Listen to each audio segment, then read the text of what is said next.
Hello, hello, hello. Ooh, I knew I forgot something. Welcome to Royal Sussex. Welcome, one and all. Um, but that's okay, because I'm on the little computer. I can just take it with me.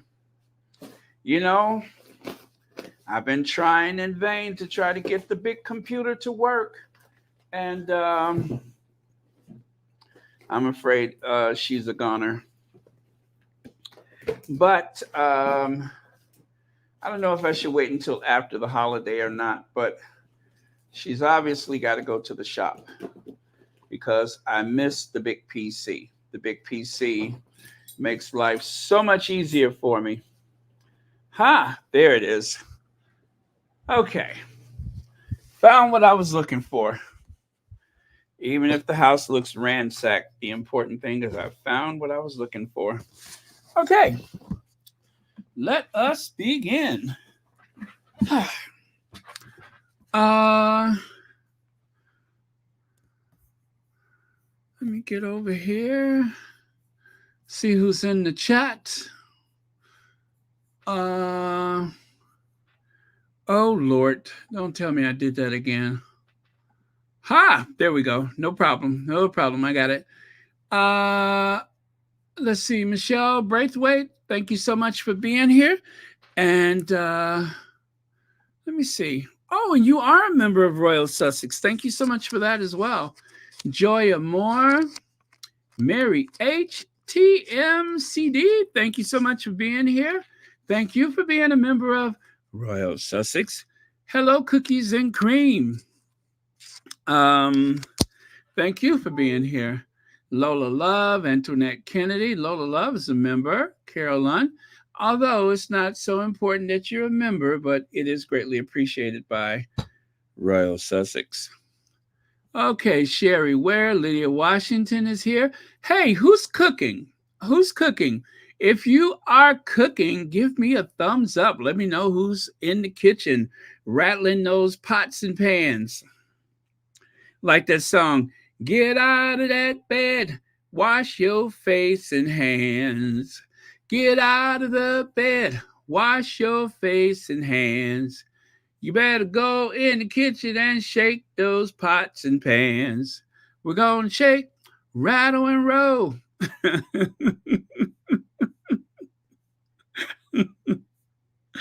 Oh, man. Now, you know that's the old juke joint performer write a song like that. Get out of that bed, wash your face and hands.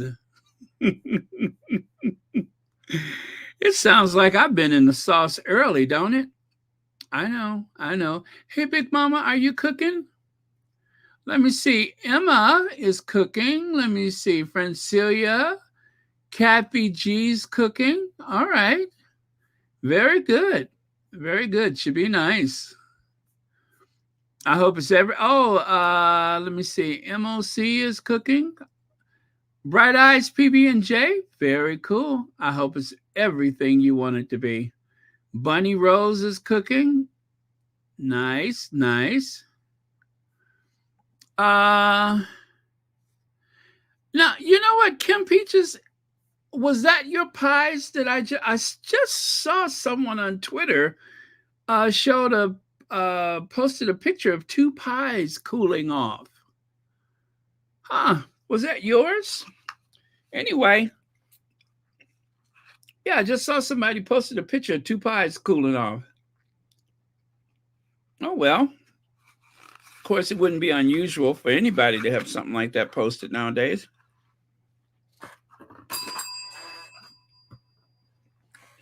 During this holiday season. Oh, man. Okay. Oh, man. Very good. Very good. All right. Hello, Brenda Lee. Oh, Dansby cooking. All right. Very cool. Very cool. All right. So let's get on with it. I told you guys if something comes up, I'll come back. Well, it's not a big thing. It's just a little something. But because I had the time, I said, why not? Because people are cooking and maybe they appreciate the company. So why not? Okay. So, oh, the slides. I got to get my slides up. Sorry about that. Got to get the slides back up.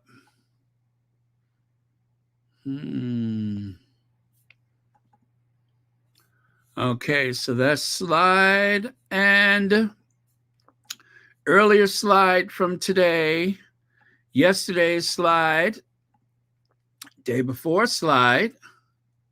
Why not? Get those up there too. Kathy G says, oh, with 22 months membership. Nice. Love this squad. Please say a prayer for my mom. She went to the hospital today. Well, Kathy G's mom, we are sending our prayers and lots of positive energy. Hope everything is well. Praying for a speedy recovery. Yes, I hope everything is well and praying for a speedy recovery. And all the best to you and your family. Okay, slides are up. There we go. Oh, wait. Let me do the whole scene there. So I was I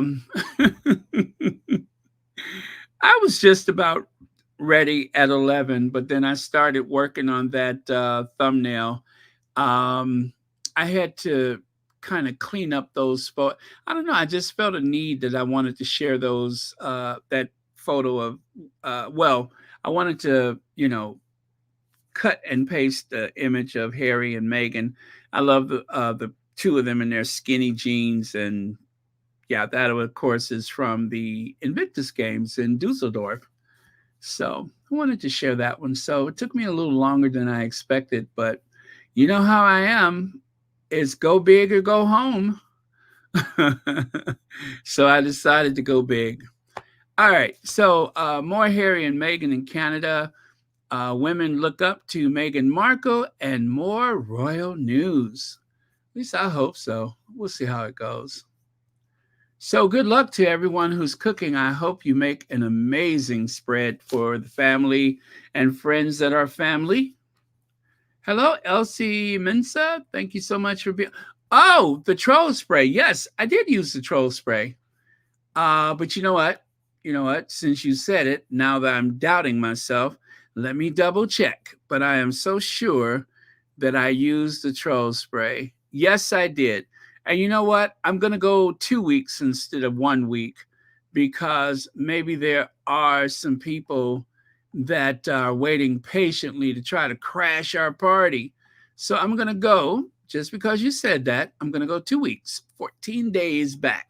So unless you've been subscribed for 14 days, then you won't be able to comment and get on our last nerves. Oh yeah, thank you, Lydia. That's okay. 2 weeks is gonna be a little extra added security for us. So yeah, unless you have been subscribed for 2 weeks, then you won't be able to open your traps and say anything that is undesirable.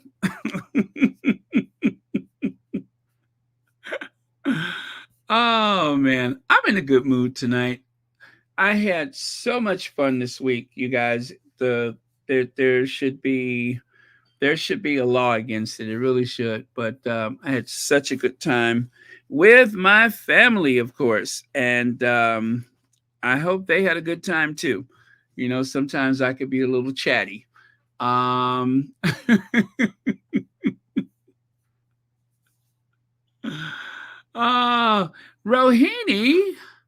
Rohini, let me see. Have me up in this hour in my cold bed. Oh no. Oh well, there's only one cure for a cold, empty bed. There's only one cure for a cold bed. You need something to help you keep your feet warm. Yep, something to help you keep your feet warm. As I always say, I was born in November because somebody caught a chill in February. Somebody's feet got cold in February, and 9 months later, I showed up. So yeah, that's why there's so many Scorpios. That's why there's so many Libras and Scorpios, because somebody caught a chill in January and February, and all those months later, all of those babies just popped out one after the other, all over the place. Okay. Um, so take a look there. You can see a side by side. That is Meghan at the Women's Center. And then there's Meghan at the game. And she has you're in a good place. Spiritually, I cannot help but think that spiritually, Meghan is in a very good place because of the way she has her hands in that very prayerful, like, position. She's in a good place. Something really special is obviously coming for them. And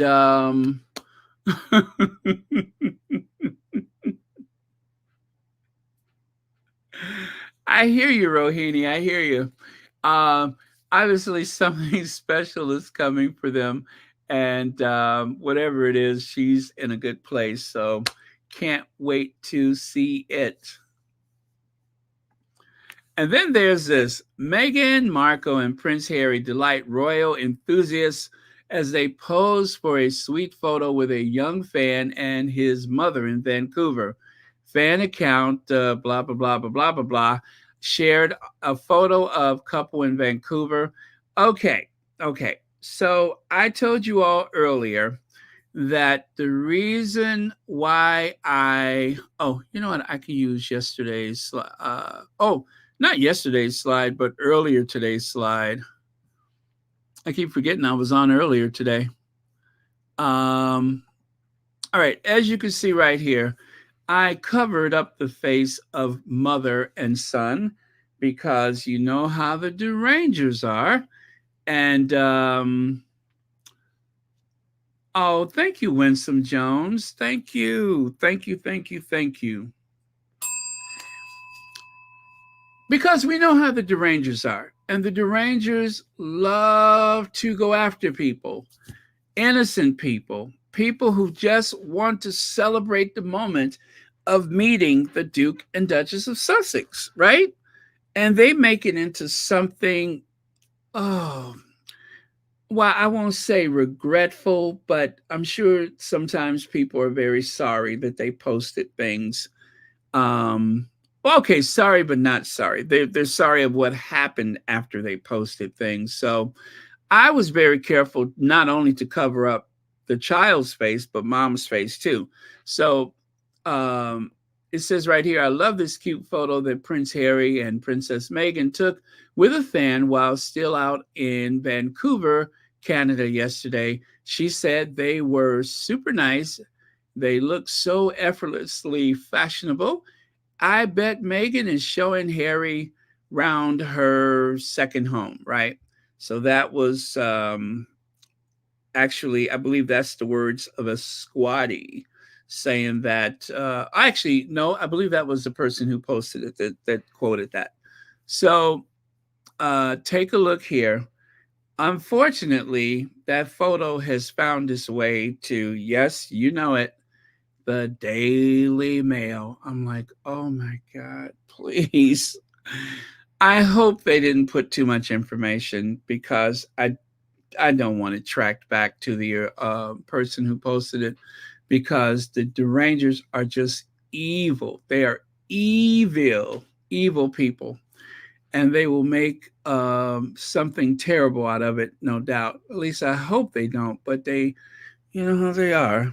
You know how they are. They always try to make people regret ever running into the Sussexes or working with the Sussexes. That's their ploy. But more people are on to them because of the docu-series and of course Harry's book Spare, which is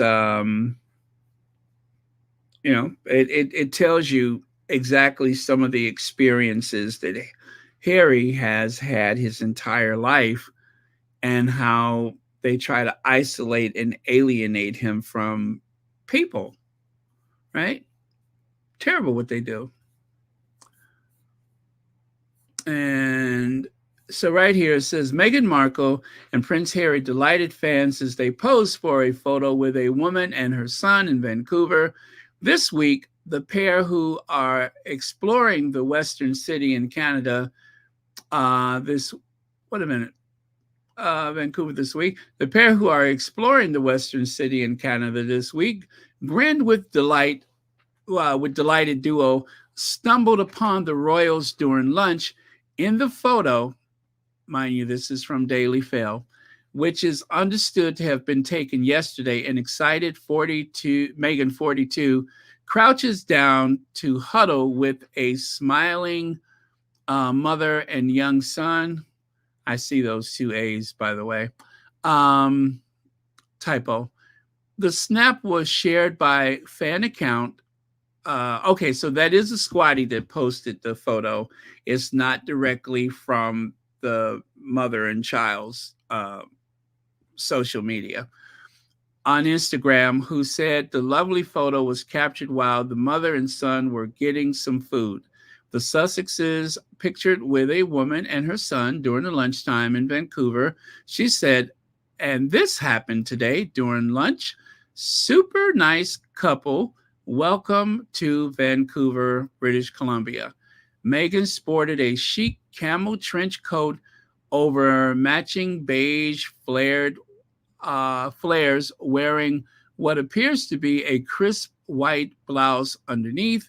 Meanwhile, the Duke of Sussex opted for a gray jumper worn over a button-up rather, teamed with a woolly charcoal cardigan and some black jeans. The couple appeared to stumble in on their fans in Cozy Cafe. The post had social media fans remarking on how effortlessly fashionable the couple appeared. Okay, so it's in the fail. Now, here's the comments that the fail posted. I couldn't believe it, but I believe all these are positive. Harry and Meghan, the it couple. Glow Lee, who is a squatty, says, I love this cute photo that Prince Harry and Princess Meghan took with a fan while still out in Vancouver, Canada yesterday.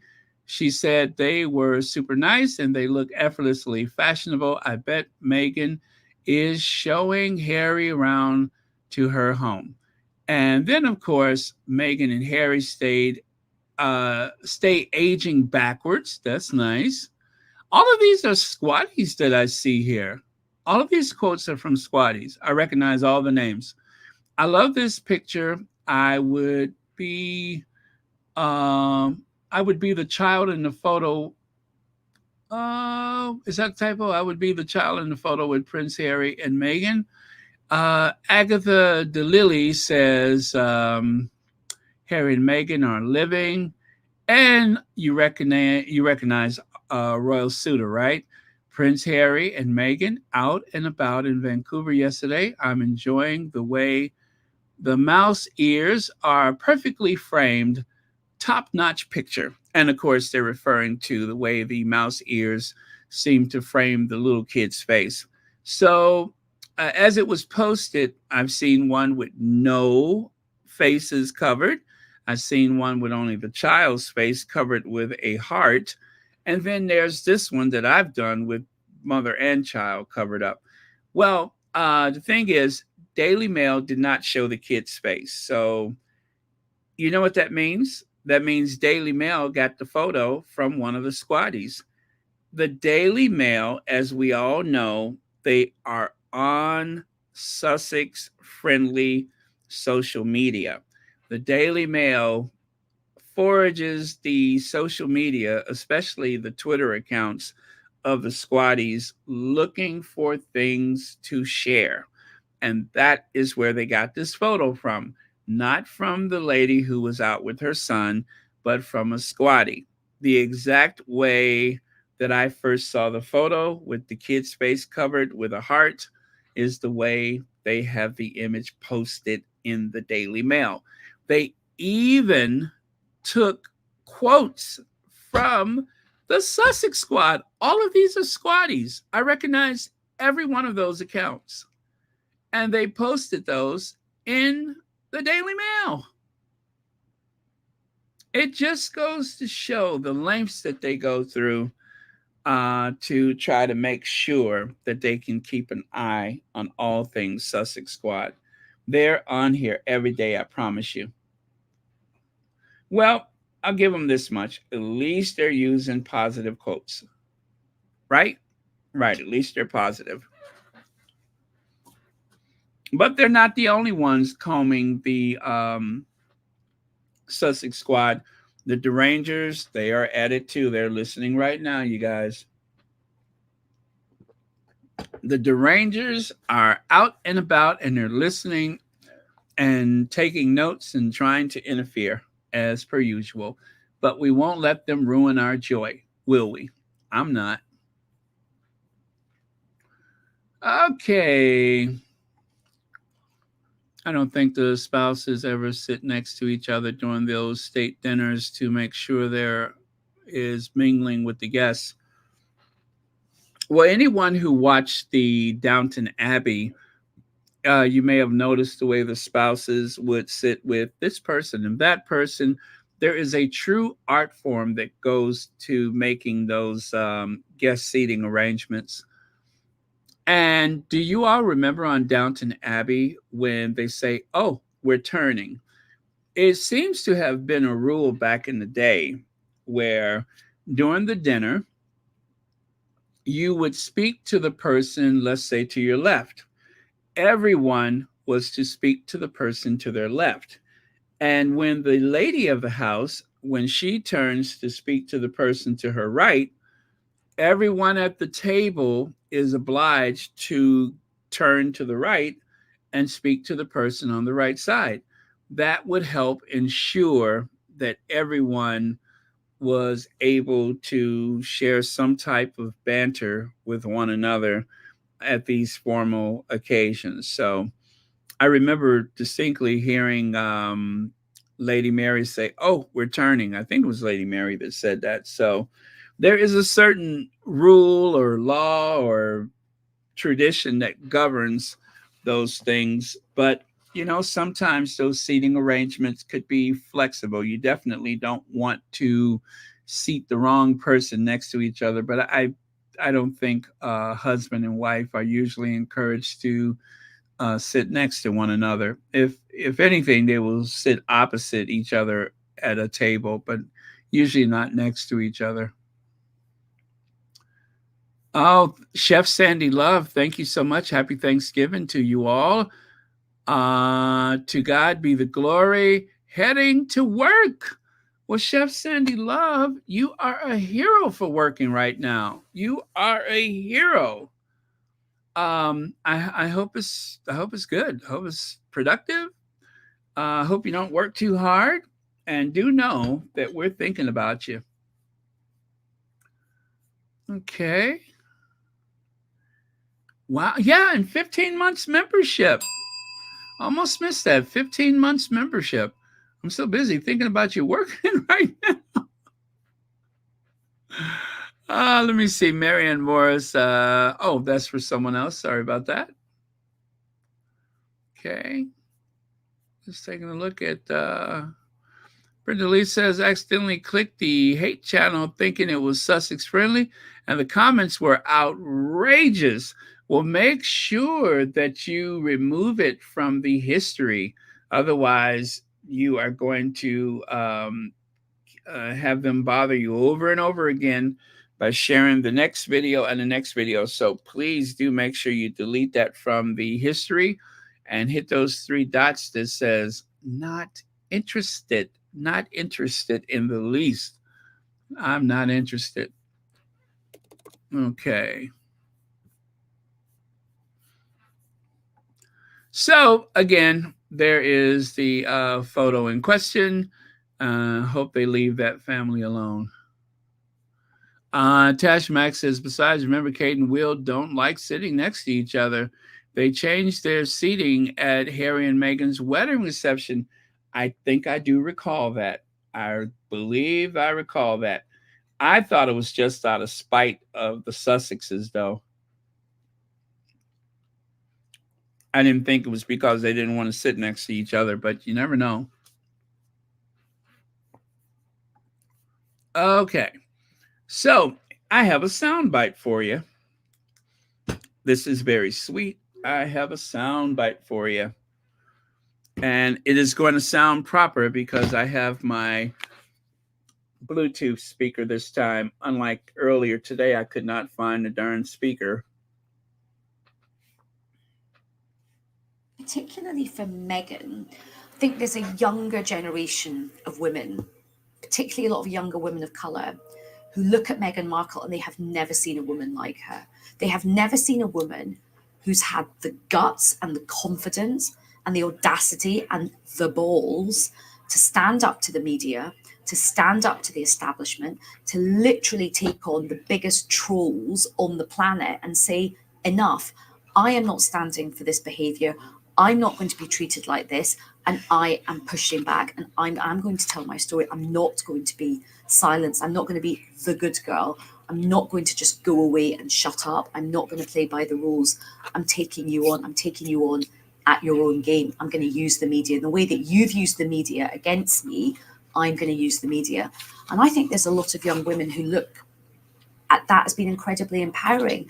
And I think this documentary, even though people will hate her for it, there'll be a lot of criticism for it, I think this makes her an even bigger and an even more significant cultural figure in modern popular history.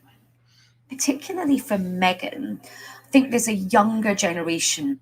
Okay. Thank you so much. Well said. Well said.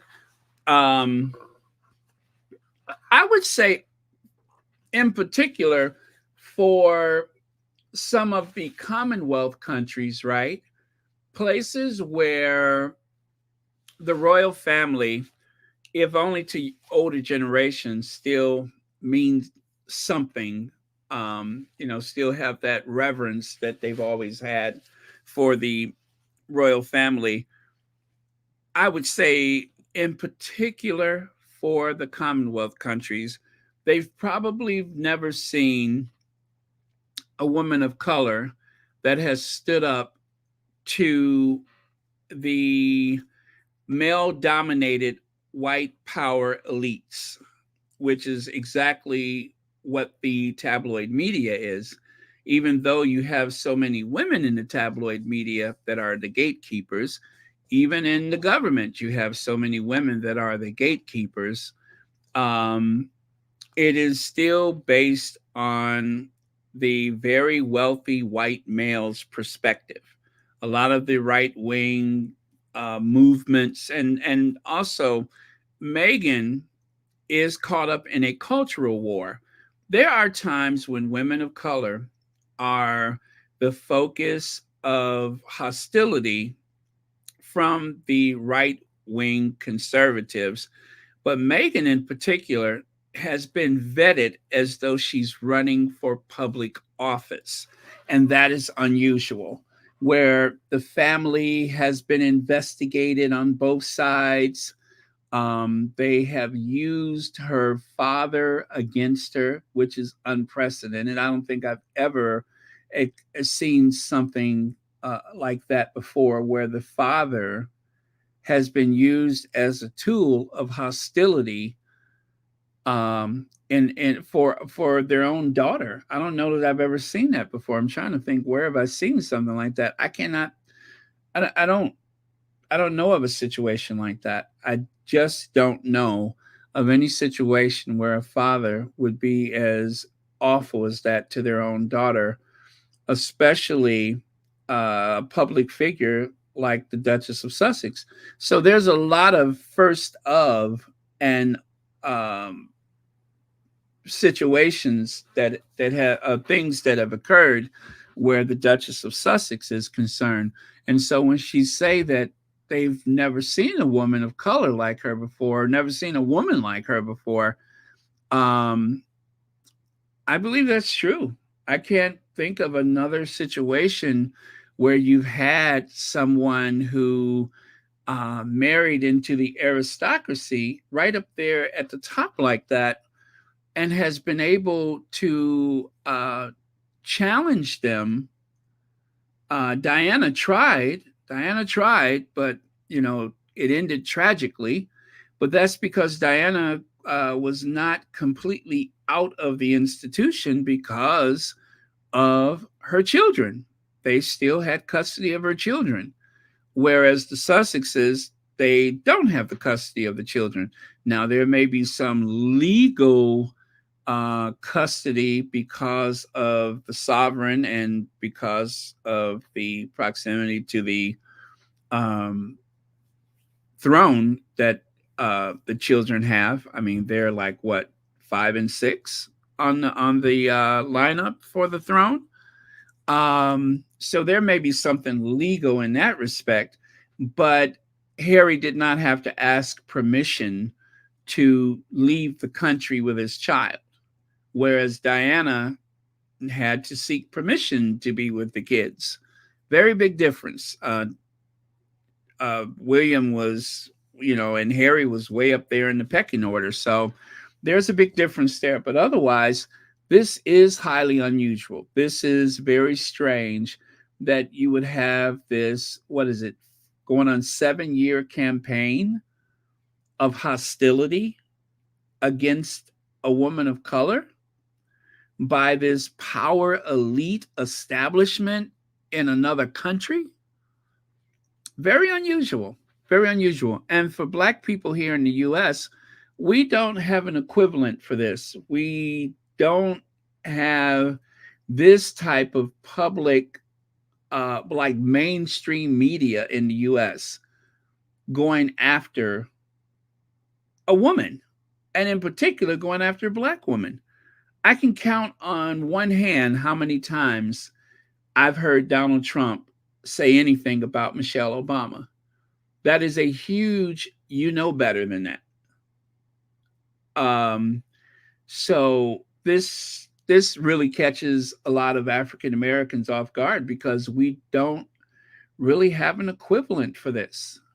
We don't. Hillary Clinton is the only equivalent where a woman was dehumanized to the scale that there were threats on her life and massive conspiracies surrounded her, but she was a politician. Meghan's not a politician. She doesn't hold public office. That's why it's so unusual. So I don't know how to look at this some days. But I do know it's rooted in racism. That much is for sure. It is rooted in racism.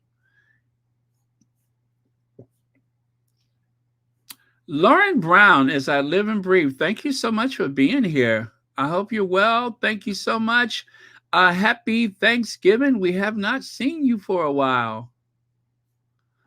Plenty of women of color have stood up, but they want to also acknowledge the strength of HRH Meghan. I am all for it. Exactly.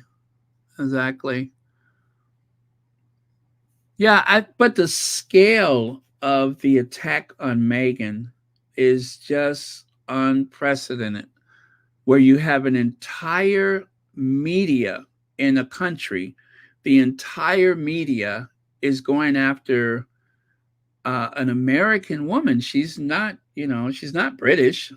I mean, she may have dual citizenship now. I don't know. I don't know that she ever completed her citizenship, but this is just so otherworldly. I don't have anything to compare it to. Cat Harlem, woohoo! I can't believe I caught another live. Hello, Baron and Squatties. Thank you for being here, Cat Harlem. Thank you so much. Let's see. Okay, yeah, I'm just making sure I didn't miss anybody else's milestone. But thank you so much. Mary's Thomas Markle Sr. gives deadbeat dad a bad name. And don't forget Yetis. He also gives Yetis a bad name. Yeah. I hope that this will be something that in years to come, that they will have to study the very curious case of the Sussexes versus the royal family, the tabloid media, and of course the culture war, the right wing in this culture war. It's unfortunate that they're using the Sussexes as a way to fight this culture war. And it's the same as quite a few other things that are being used as part of the fuel in this culture war. For instance, the whole idea of who uses what bathroom, or the whole thing about the pronouns and genders and such. I cannot help but believe that that is something that is made up as a weapon to use against anyone who is considered too liberal or too woke. Um, that where that comes from, all of a sudden, I couldn't even tell you, but now it's here. And now it's like it almost seems like it has replaced the abortion issue, since they seem to have had quite a few victories with the abortion issue. It seems like transgender rights is the next battlefront. All of a sudden, we are inundated with what is it to be transgender? How do you decide who uses what bathroom? When you are not a woman? Um, all of that is valid, but it affects such a small portion of society, such a very minute part of society. You would think, the way they have like blown up the whole idea of it, that there is that question every place you turn, but still is a rather small pool of the larger population. But yet they don't stop talking about it because it's very useful with this culture war. So I, for one, am fed up with it. I am just sick of it. Do you hear me? Sick! I'm sick of it. Let's see. Baron Meghan is phenomenal. She came to England and blew away the royal family and the people. Plus, no one expected Harry to marry such a put together woman. And second top of it, I mean, and to let me see, and to top it off, I'm sorry, she's half black. Exactly. So that seems to be one of those details that they, and one of the thing about the aristocracy, and this sounds so strange to say it, but they are all about breeding. They breed people, they breed animals, they breed plants. They're all about yielding the desired result. Although the problem that they face with people is that you can have all of the things, all of the circumstances the way you want it, and still you will have someone who wouldn't be fit to run a Fortune 500 company, reigning over an entire population of people, like say 66 million people, and they they don't have enough sense to run a grocery store, let alone to run a country. But because of the primogeniture and the hereditary rules, they are ordained by God, and you just don't have a choice in the matter. So, well, you see where that gets you, right? One of these days, William is going to be king, and William is not qualified to be the Duke of Cornwall. He wasn't qualified to be he said, well, let's see, what's the other one? The Duke of Cambridge. Well, that didn't come with any money, but and next up is the Duke of Lancaster. As sovereign, he goes from $1 billion estate to another, and he's not qualified for either one of those. And yet, because he was born first, because of an accident of birth, he will be entitled to cash in on everything.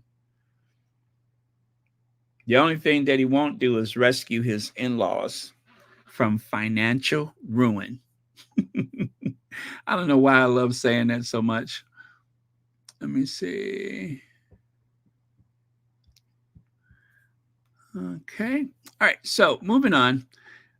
Uh, Harry is quite territorial when it comes to the Duchess of Sussex.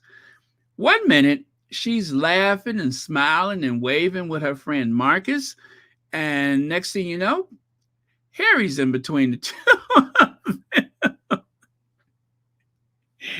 Harry don't share, okay? Harry does not share. I don't care who it is.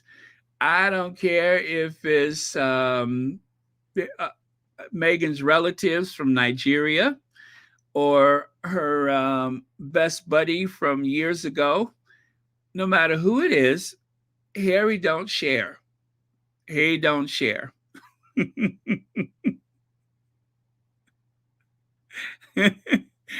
I don't. Well, of course, there's no like way we can know how their positions changed, but Harry's like got the arm out and everything. I was wondering why they kept saying date night, date night, date night, and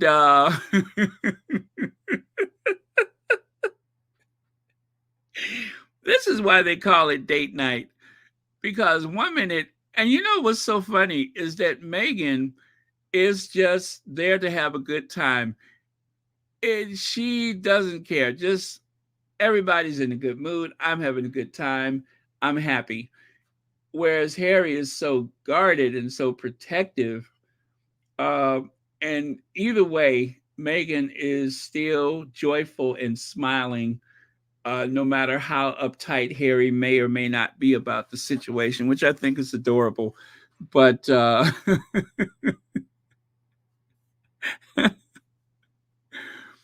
and also, I love the fact that Meghan is such a fan of hockey that at one point it seems like she was going to like crawl over everybody.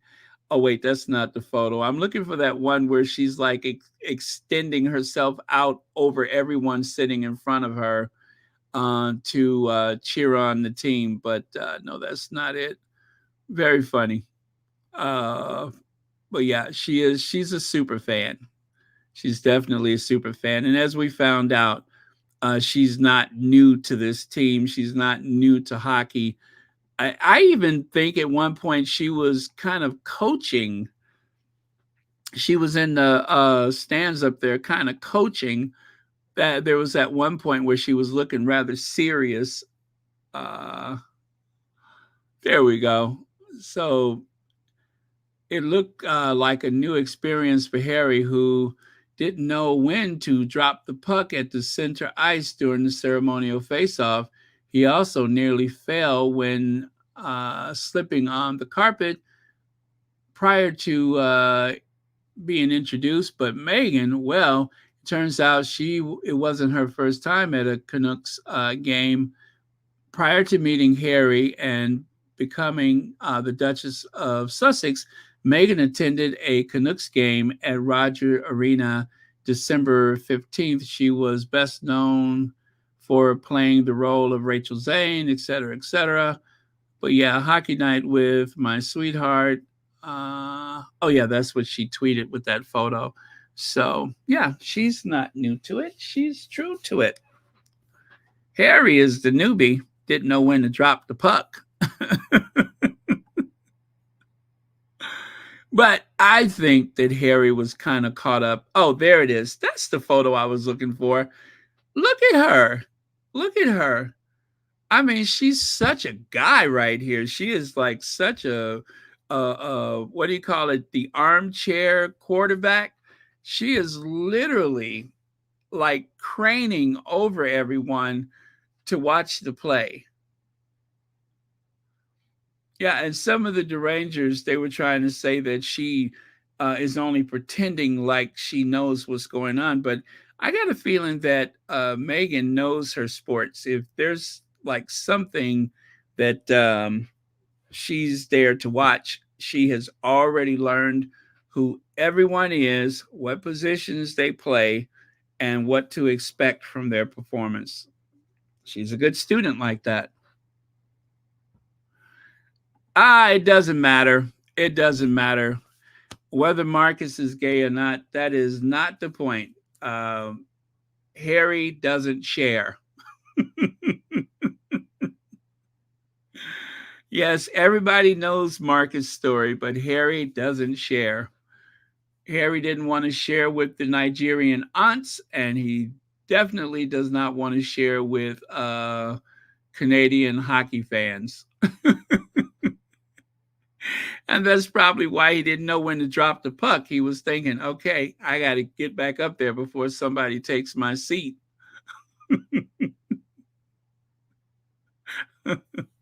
I think it's adorable. I think it's adorable. All right, so moving on. There we go.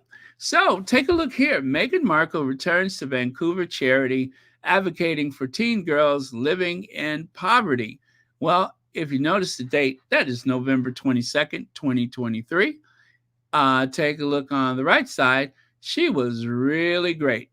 Meghan Markle visits women's shelter in Vancouver, downtown East Side, January 14th, 2020. And of course, that was before everything was locked down. That was before the borders were closed. The Duchess of Sussex discussed issues affecting women in the community. So, again, not new to it, true to it. And yes, they said she was very nice. So Canada seems to be a place where Meghan has all these fond memories. And whenever she goes there, it just seems like she's going back home. It's in as much as she's going to California, is going home, going to Canada looks or seems or feels probably the same way for her, as though she's just going back home again, which is a good thing. Which is a good thing. It's nice to have those kind of memories, and of course to have people that appreciate you. I mean, that's one of those places where I wouldn't say you could let your guard down, but at least she doesn't have to feel the same way she would feel if she was in the United Kingdom. So glad that she has that. Okay. Matter of fact, since I'm on that topic,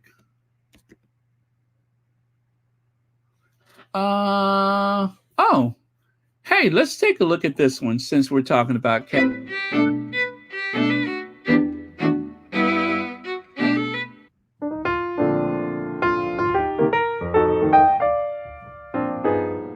She would be coming home late at night, and a couple of times I saw her, and I had a little.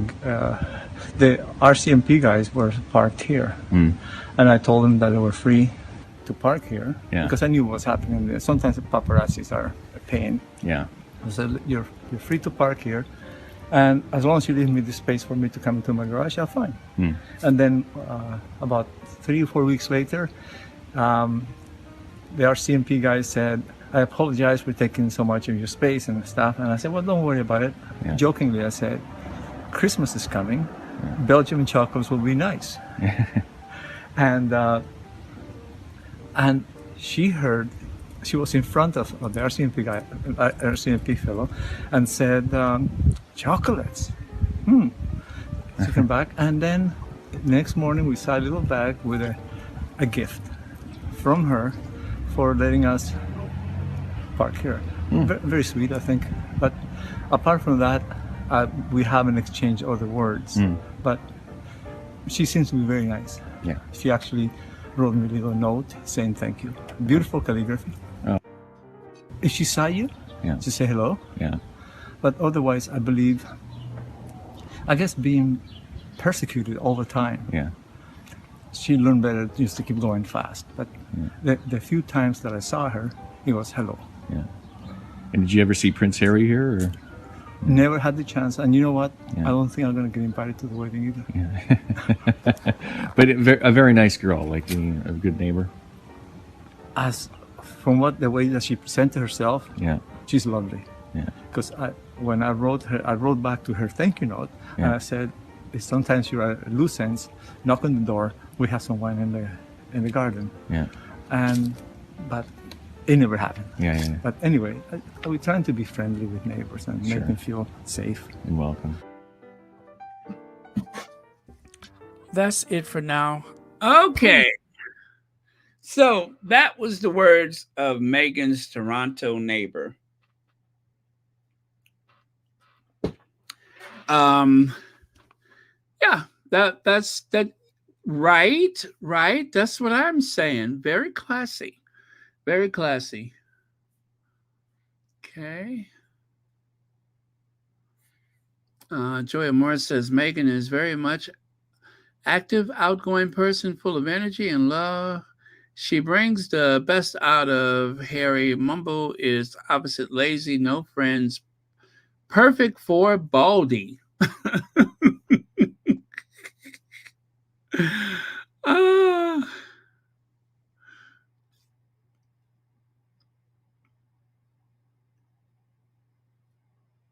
Oh, really?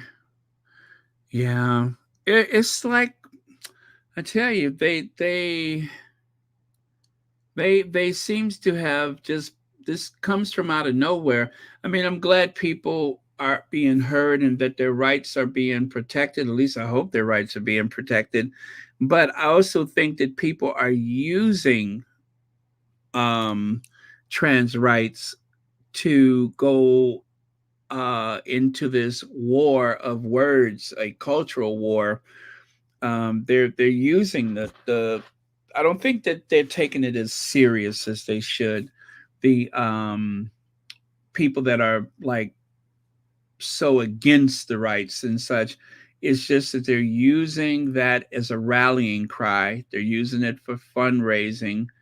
And I do believe in some cases that they have orchestrated certain events involving the transgender community just so that they can have something to shout about. I really do believe that the people who seem to be opposed to it are creating, like, I hate to say false flag or something like that, but I don't know the other word to use. But I think that I'm just very suspicious of some of the way that they move, and the people that are supposedly angry.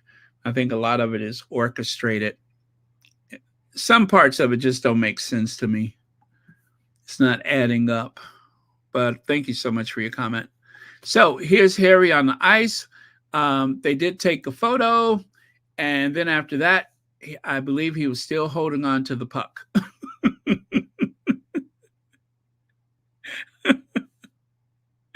I don't know. Maybe he did drop it. Maybe he didn't know when to drop it, but he was still holding on to the puck, they said.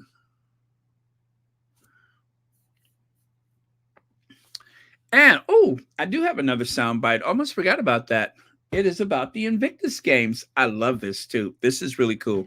I think it's like 2 minutes long, so let me grab that for you. 2 minutes.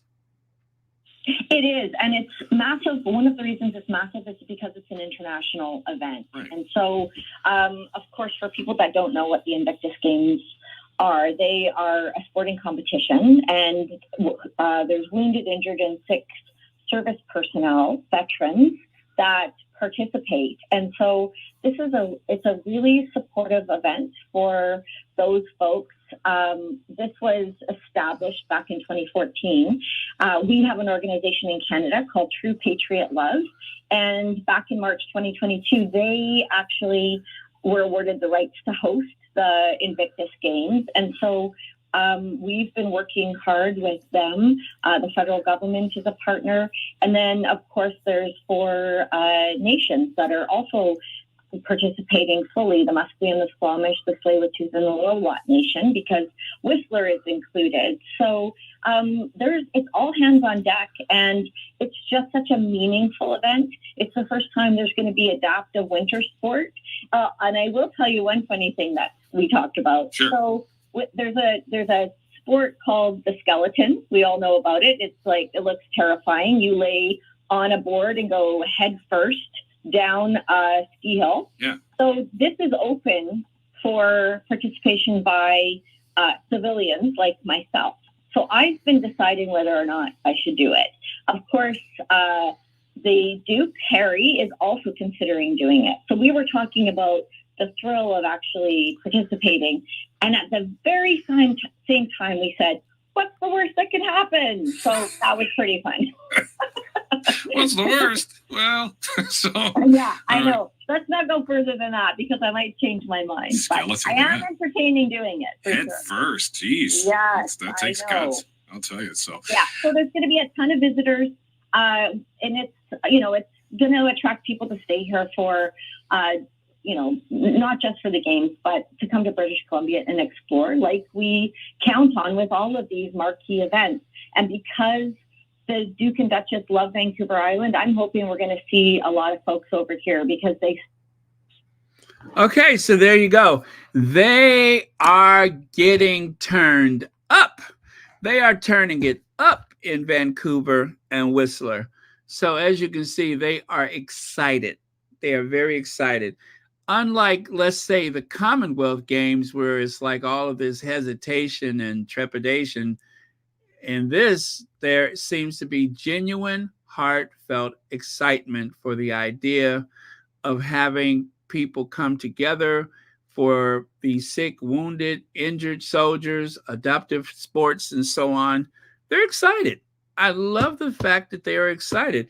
One of the things that you may have noticed from the Paralympics, after the Olympic Games, when they would have the Paralympics, it seems like the viewership just kind of dropped away. And it was really, I guess, difficult for the Paralympics because you're comparing one to the other. And it almost made it seem as though the athletic participation was not as meaningful, even though the idea that someone has overcome the adversity of amputation or injury, or even in some cases a birth defect, they're overcoming all of these things to participate in an Olympic class sport, and yet they don't get the same praise and celebration. Well, this is very similar to that, except, in this case, they're not comparing themselves to an Olympic game. They're not comparing themselves to any other sporting events. This is something that is very individual and very much set apart from all of the other stuff. It's set apart from the Commonwealth Games, the Olympics, the Paralympics, and even the Wounded Warriors, which of course was the inspiration for the Invictus Game. But they have their own brand. They have their own universe, if you will. So they don't have to struggle against the image of some other franchise or other organizations. They have their own thing going because it is not just for wounded warriors in one country. This gives people around the world to have that sense of community. I mean, this is how we were able to get an inside look at the Ukraine conflict, right? The Ukraine war with Russia. We were able to get a look inside of that otherwise would not have happened if it wasn't for the Invictus Games. So everything about it is just very unique in comparison to the other sport universes or sport associations. So looking forward to it. And the way that the community in Whistler and Vancouver seems to be rallying around this, it just has a very different vibe, a very different spirit in comparison to those other games. So yeah, looking forward to it. Definitely looking forward to it. And Harry should be super, super proud of himself. And everyone who knows and loves Harry should be proud of him as well. This is huge. Leslie F., I did hear about it. I actually saw the video. It looks horrific. I was really taken back by it. I mean, it almost seemed like something out of a movie. Yep, it almost seemed like something out of a movie. And very odd timing for something like that, like one of the busiest travel days in the United States, if not North America. Although I know in Canada you have a different Thanksgiving schedule. Thanksgiving in Canada, is that in October? Is it? I don't recall. But yeah, but still, there's a lot of expats that are going both directions, I'm sure. So because people have this like holiday time before Christmas. So Wednesday before Thanksgiving is usually the busiest travel day of the year here in the United States, the Wednesday before Thanksgiving. For like a taxi driver, it's as though they're printing money. Okay, so seeing Meghan and Prince Harry together in a British newspaper is giving me so much joy as an American Londoner. So, this is an American who lives in London, and there he sees or she sees the paper, and there are the Sussexes. Much to the disappointment from,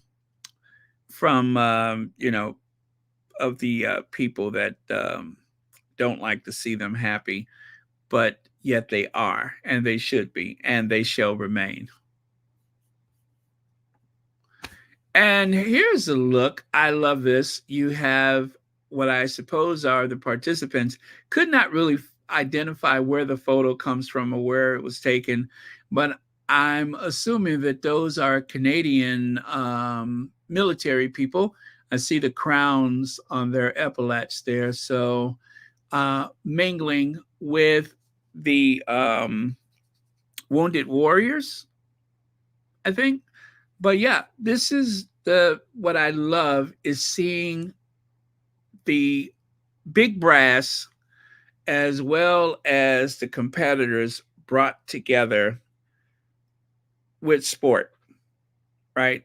Not so much that they're going to be the best of the best, but that they're struggling against their own situation. Their own personal best is what they're going for. And, it sounds a little cliche, but the fact that they have shown up for competition, they've already won. They've already won.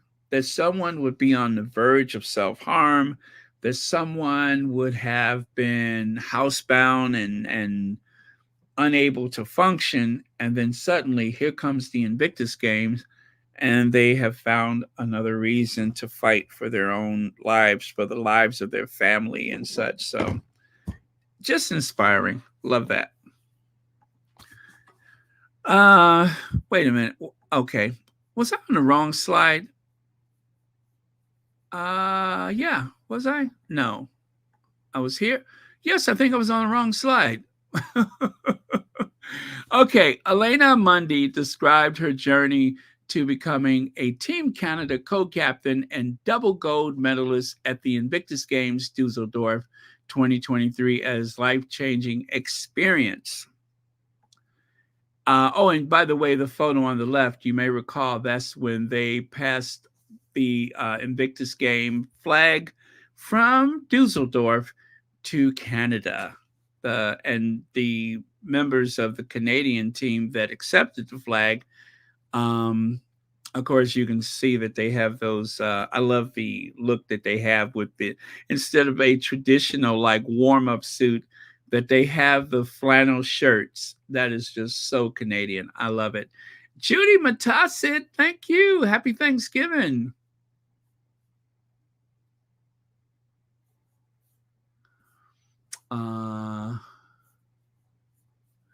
Okay. And take a look here. Elena Mundy and Bernard Casey accepted the Invictus Game flag to bring to Canada in a special ceremony that celebrated Canada's Indigenous community. So again, that's in Toronto. They accepted the flag. And I love the way that the partnership with the indigenous community is going to make this so different.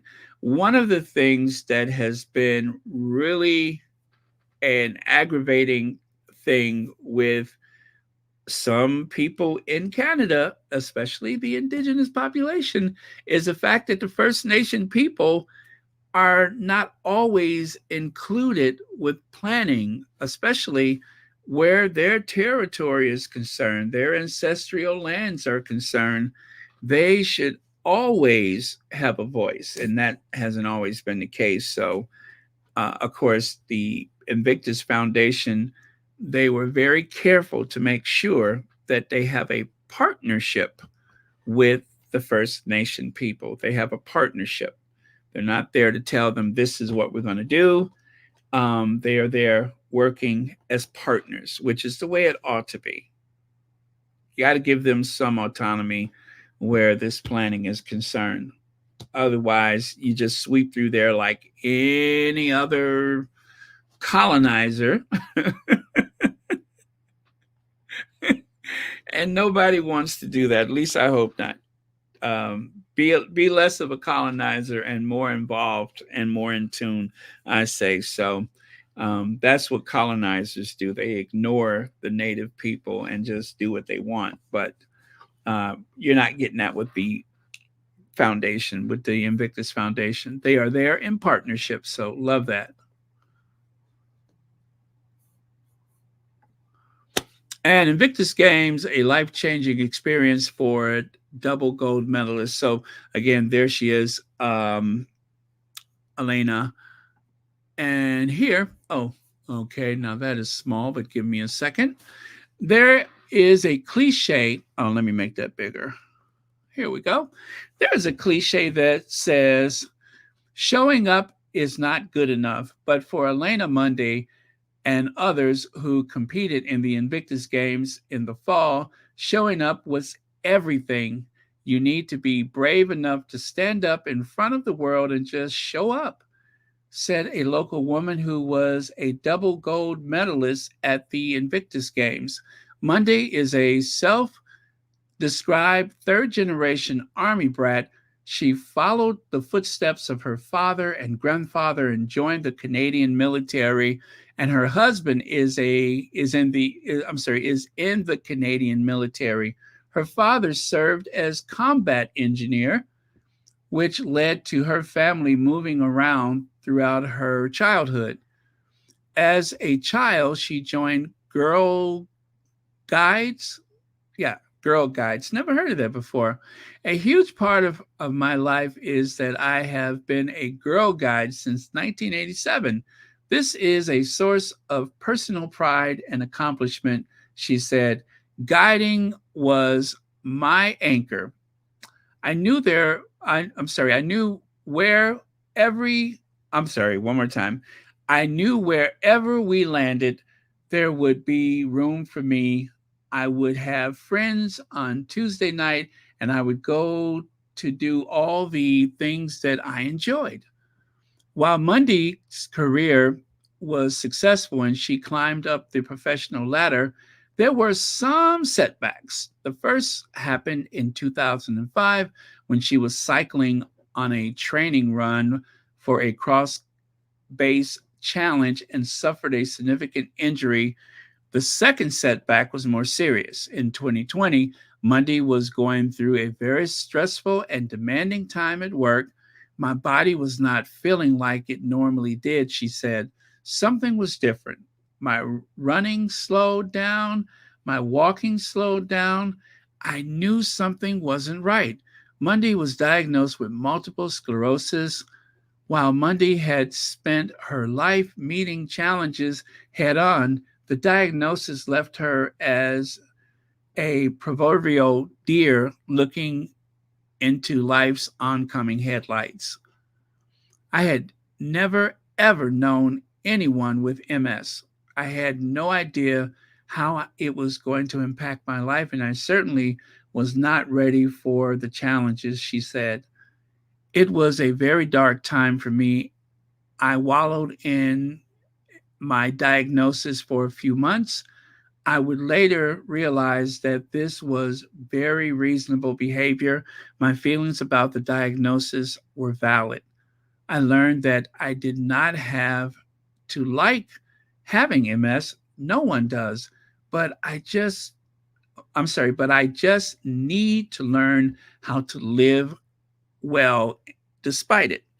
For the next 2 years, Monday had to learn to slow down. She had to adjust to a geared down pace with fewer responsibilities on her plate. After struggling with this slowdown phase for a long time, I have finally learned to embrace it, she said. I realized that having less on my plate makes me a better person. Well, I think a lot of people could use that lesson. Having less on my plate makes me a better person. Um, I mean, I know some people that seem to take up every challenge that's put in front of them and is exhausting to watch. I wouldn't know what it was like to live it, but when I see a person that is like running themselves down, trying to be available for everyone else, it makes me sad. It makes me sad because problems will persist. Problems are always going to be there. But the question is, will you be there? If you are running yourself into the ground, not only are you not available for yourself, but you won't be available for anybody else because, you can get into accidents, you can suffer other health setbacks and such. And it almost seems like in some cases they're running from something. They're running from the idea that it won't get done or that there's someone in need, but you got to pace yourself. You always have to pace yourself. And now because of MS, she doesn't have a choice. It's either pace yourself or else. So, but she learned. So it's like they say sometimes, as crazy as it sounds, sometimes being diagnosed with something terrible, it can be life changing. And in some cases, people say that this or that was the best thing that could have ever happened to me because it made me pay more attention to what I was doing or to how I relate to other people. So, not saying that that's her case, but obviously there's a lesson that has been learned, and I hope that everything goes well for her. Judy Matassa says, Baron, I'm glad you had, let me say, I'm glad you, oh, had, I'm glad, wait, got to spend, oh, yeah, glad that I had time to spend with my family today, and thank you for coming back for the second round. Well, thank you so much for being here, and thank you for the super chat. But yes, we did some family stuff. So we kind of had our Thanksgiving early. Yeah, we kind of had our Thanksgiving early. It just kind of made sense for everybody involved to have it early. So we had a Thanksgiving and we had a birthday, all of that rolled up. So really cool the way that worked out. Oh, a brownie girl, huh? Girl Guide. I've never heard of that before. I had an explanation somewhere. Female version of the Boy Scouts. Thank you, Rohini. Thank you so much for that. I cannot imagine how devastating it would be to discover MS. What a powerful approach she developed. It would not have been easy. Yeah, Fisher Lauren Brown, thank you so much for your comment. Yeah, I'm not sure how I would feel under those circumstances, but I've often heard people say that some terrible diagnosis or some terrible accident was probably the best thing that could have happened. And then you're like, what?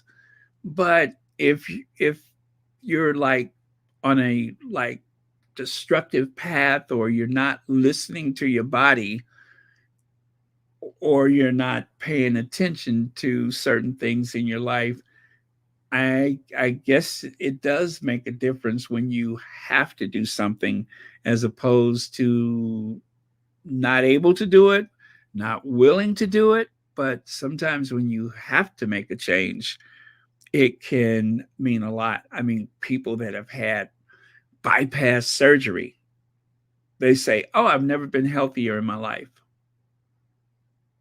which sounds counterintuitive, but I get it. Because whereas before, maybe that person was smoking 2 packs a day, or did not exercise, or didn't do anything they were supposed to do or should have done, now all of a sudden they are the marathon man or woman. And so, yes, in those cases, it can be a positive thing. It is something good coming out of something terrible. So, yeah, it's a life lesson for sure. It is definitely a life lesson.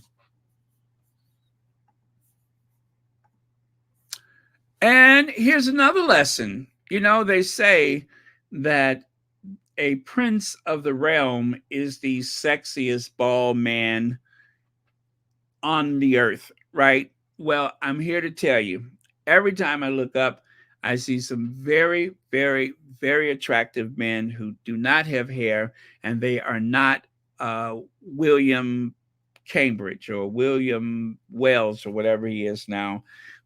Just goes to show you there are some good looking guys out there that have less hair than he does, but for some reason, after this prolonged campaign from his people, they finally have won the top spot under at least one contest or one matrix or whatever they use. But still, I mean, this guy right here, he doesn't have any hair, doesn't take anything away from him, takes nothing away from him. So there you are. Elena Mundy and Bernard Casey were named co-captains of Canada's team at the 2023 Invictus Games. Oh yeah, she do I remember her from the 2023? Do I? I think I saw her doing the wheelchair basketball, right? Or was it the wheelchair rugby? If that's the one that I'm thinking of, then yeah, she is very athletic and very competitive. Yeah, I just remember there was a woman from the Canadian team that was very, very competitive. But yeah, she looks like she can kick somebody's behind. She's very competitive. Okay. All right, so are Blackpink the most unlikely MBEs ever? K-pop fever takes over the palace as King Charles presents honorary award to co-stream guard band play their hits, but some royal fans blast ridiculous decision.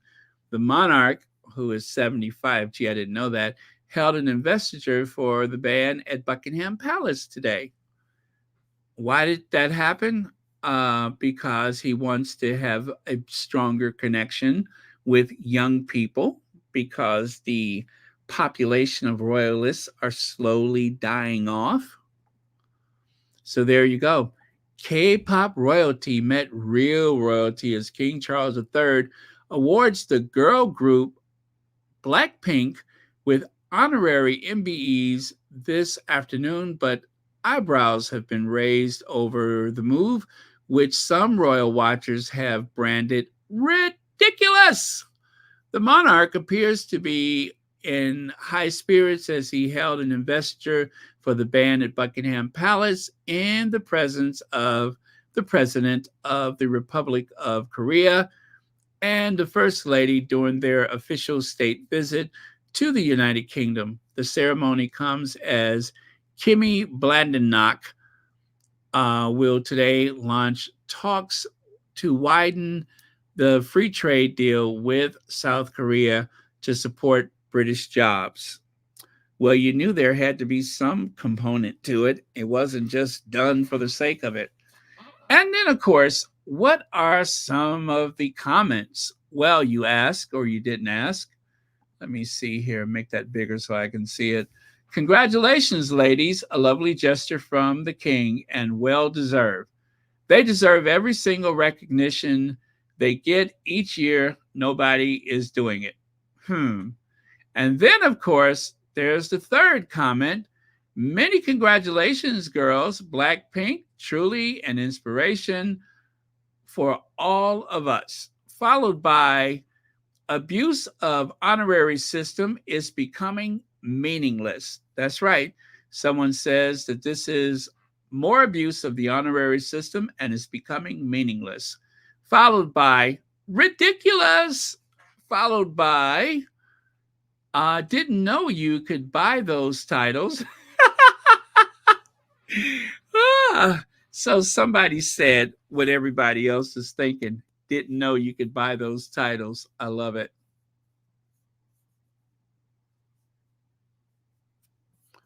Okay, and right there, Charles appears delighted to give the girls their honorary MBEs in a video shared by the royal family on X. And earlier, a social media clip in front of the palace captured the moment the Coldstream Guard Band played a rendition of "Da Do Do Da Do Do." Da Do Do Da Do Do. Am I saying it right? Da Do Da Do Do Da Do Do. Yes, a rendition of Da Do Do Da Do Do. Well, I don't know if those lyrics have captured me, but I guess I would have to hear the song. Da do do da do do. Ladies and gentlemen, Blackpink and their hit song Da do do da do do.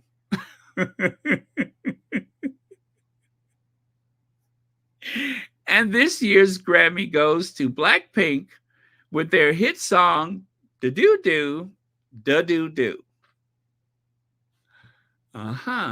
You know what? You all give me a minute because I'm finna write a song. It's moments like this when I wonder, how come I'm not writing music?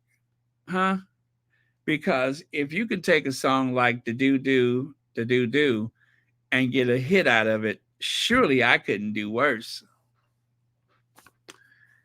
Met him on a Monday and my heart stood still. Da do do do do da do do do. Somebody told me that his name was Jill. Do. However, it would seem that while most people on social media were delighted by the news, some expressed their criticism, finding the move ridiculous. More abuse of honorary system, one wrote, is becoming meaningless. Now that's a do if I've ever heard of one. My review of The Crown, Season 6, Part 1. Elizabeth Debicki is fabulous. Dominic West remains beyond miscast. This, let me see, my biggest issue is so unbelievably pro-Charles and Camilla. I'm ill. I'm trying to paint the Al Fayed as, let me see, as the problematic ones miss me. The royal family continues to blow me away with their lack of compassion with how they treated Diana. I 100% can see why Harry pieced out. So in a very hip-hop kind of way, that person is saying that they find the season 6 part 1 as rather repulsive and unlikely, and that they ignored their mistreatment of Diana, and that, of course, they're trying to blame Al Fayed. They're trying to blame the brown people for everything that went wrong with Diana's life. Like there were no problems for Diana until the day she was introduced to Dodi Fayed. No matter how much the royal family tries, they will never sell me on Charles and Camilla. the love story, and they will always be terrible for how they treated Diana and Meghan Markle. I said what I said. Yes, that squatty said what they said. So that is two comments about The Crown. I said it was awful. It was painful to watch. I am going to complete the season, but it was awful, awful, awful, awful. So let me see. Oh, yeah. This is from Omid Scobie. The British public will never fully forgive him for his role in Diana's tragic demise and Queen Camilla, a woman who is finally tolerated by the public but is still not universally accepted, remains to many as the other woman, the third person in Charles and Diana's marriage, and someone who caused much pain and chaos within the royal family. Now, no veil of arcane secrecy falls between the new king and queen and their subjects, providing cover and inscrutable power. Everyone already knows that King Charles might have preferred a life as Queen Camilla's, you know what. That's from Omid Scobie. When Omid goes petty, we go pettier, right? When they go high, we go low. No, when they go low, we go high. Well, when Omid goes petty, we go pettier. Okay. I want you to look at the contents of Endgame. You have title page, copyright, dedication, prologue, the Queen and her Piper, Queen Elizabeth II's final days, shaky ground, the Queen is dead, the monarchy faces trouble, followed by, oh God, I hate this, King Charles premiere. That's when he had the pin gate. Remember the things past, the ongoing campaign to make the royals great again, baggage, the lingering trials of King Charles, the fall of Prince Andrew's scandal, shame, and silencing Jane Doe, race and the royal institution, bigotry and denial. Now, I think that one's got to be about the Sussexes. Gloves on, Prince William, heir to the throne. That probably involves the Sussexes. And then gloves off, Prince Harry, man on a mission. Okay, Sussex again. And then the men and women in gray, royal courtiers and the struggle for power. Ghost of the feast, Princess Diana and revisionist history. Skills survivors, Camilla and Kate, Windsor women, part 1, Camilla, the transformation of a mistress. So I'm going to say maybe 3 of those may involve the names Harry and Meghan. One for sure would be race and royal institutional bigotry and denial. Gloves off. I think that may have to do with the way William has been allegedly briefing against the Sussexes. And then, of course, the men and women in gray, I think that may have to do with the Queen and the way Charles kind of seized power toward the end. So, in other words, the book is not entirely written about the Sussexes.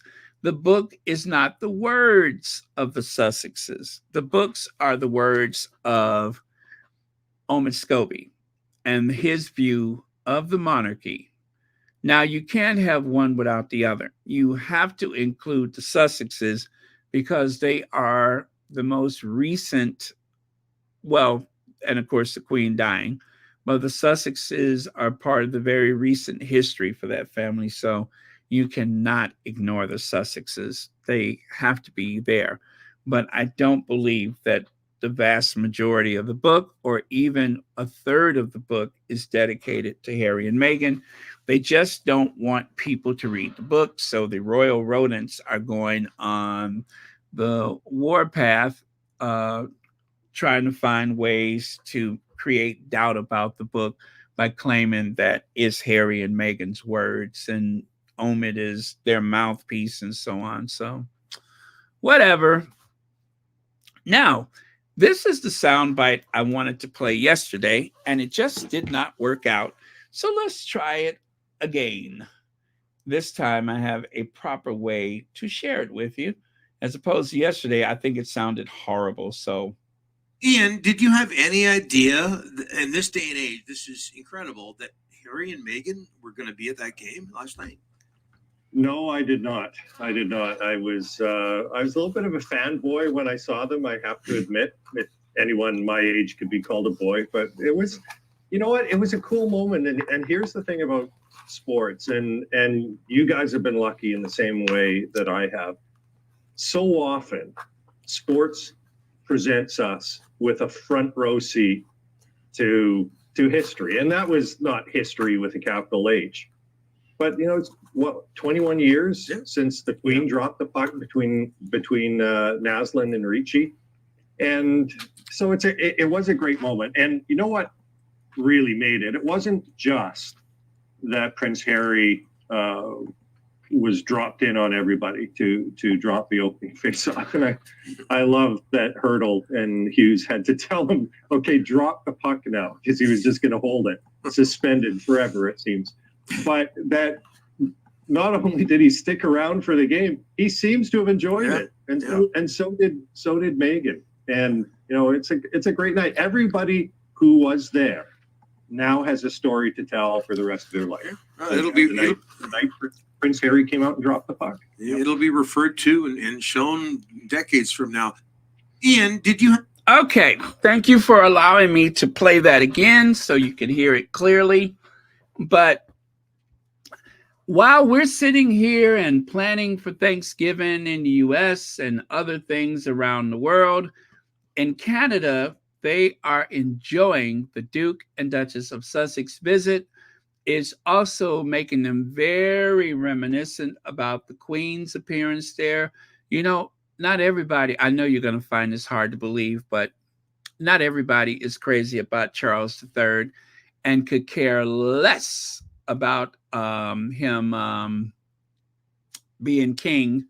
But I have to admit to you all that probably for the first time since September of 2022, I was starting to miss the old lady.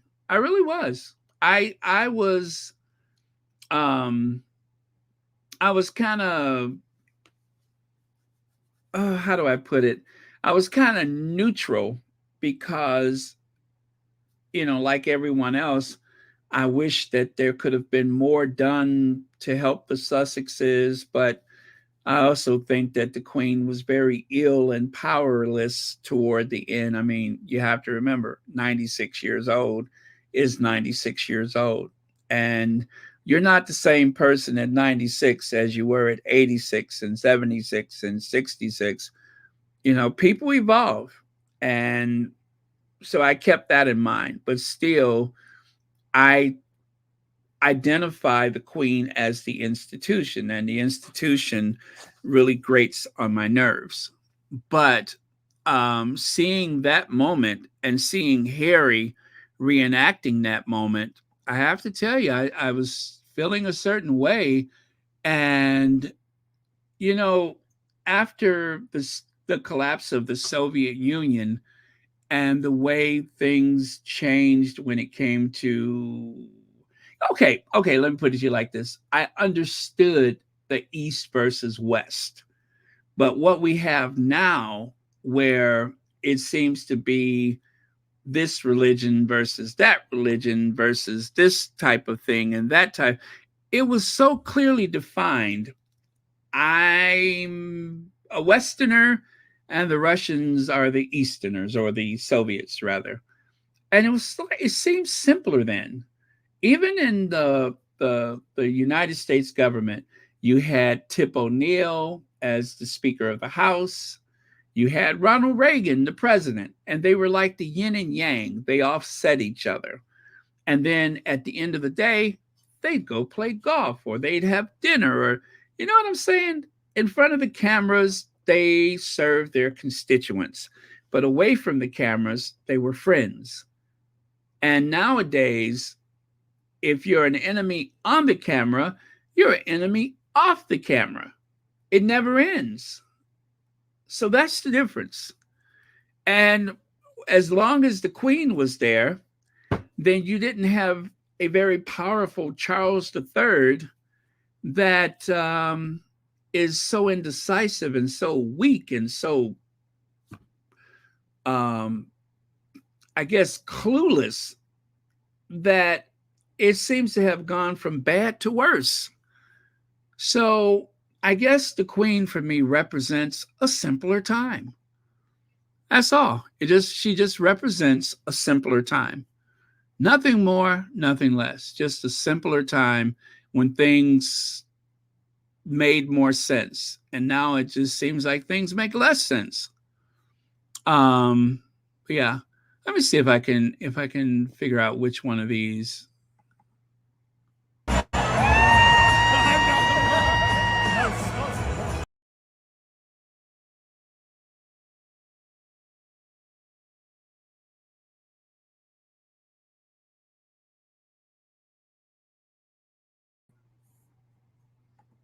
Okay, I just did it again. I literally kicked myself out of the Royal Sussex. How do I keep doing that? I don't know. I hit that arrow button, and then that happened. But give me a second here. I think this is it. Tonight, we are thrilled to welcome Prince Harry, the Duke. Nope, that's not it. That is not it.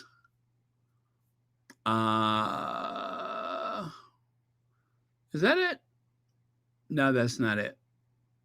Maybe that's it. Okay, y'all, we're going to be here all day with me saying, is that it? No, that's not it. And that's not it either. Either. That's not it either. Tonight, we are thrilled. And that's not it.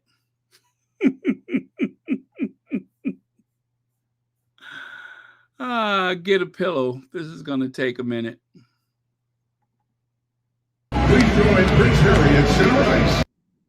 And that's not it. Lord, here we go.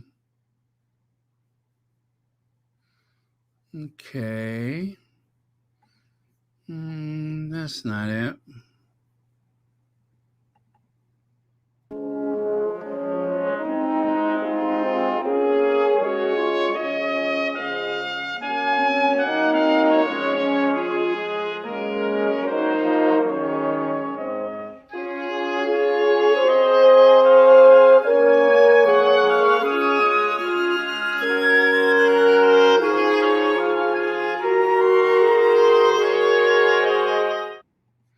Yeah.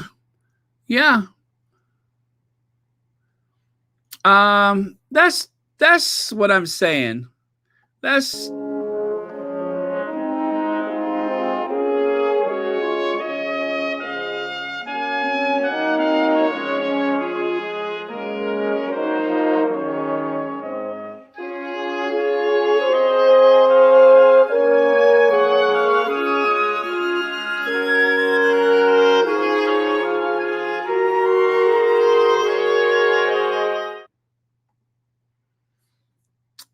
yes, I love that outfit. Oh, the Queen was sharp that day. The Queen was sharp. You hear me? She was causing it. Couture, Milan, Paris, New York. She was causing it.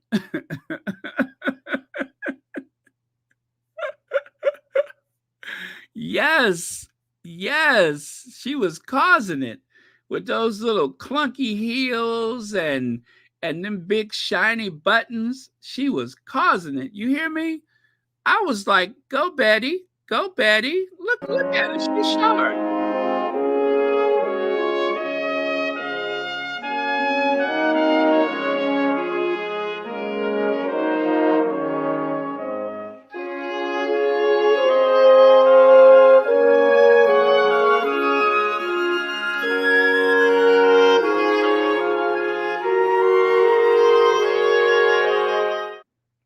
Yeah. Yeah, I have to admit, I was feeling a bit nostalgic. And of course, I found some music that I thought kind of rose to the occasion. I forgot what they call that, but I don't know what it is. But it's like a little theme music that came with the computer. And I just thought it was very appropriate. It was about um something that I thought related to it. So, but yeah, yeah. I mean, when you consider where we are now with that institution, and bear in mind, you guys, whether you believe it or not, what happens with that institution does affect a lot of people around the world. And even if you're in a country that is not Commonwealth, even if you're in the United States, they do have an impact on the rest of the world because that institution gives cover to a lot of very bad people. That institution is a way to make some really shady people seem legitimate. And so it is worth examining how that institution relates to the world. I mean, after all, they pretty much sponsored the transatlantic slave trade, didn't they?